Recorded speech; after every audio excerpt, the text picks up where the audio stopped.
11 metų nelaisvės nuteistas pakruojiškis kūčių vakarą mirtinai užtalžė Sugirovą. Praneša Justinas Visockas.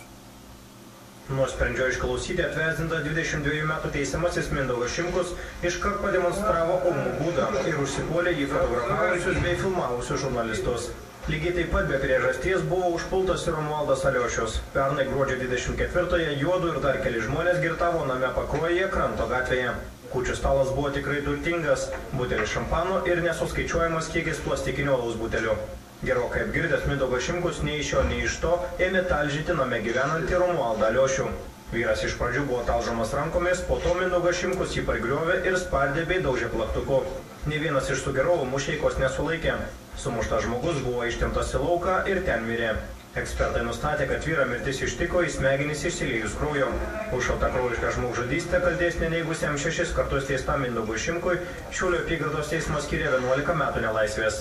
Justinas Visockas, Artūras Konderauskas, Šiauliai.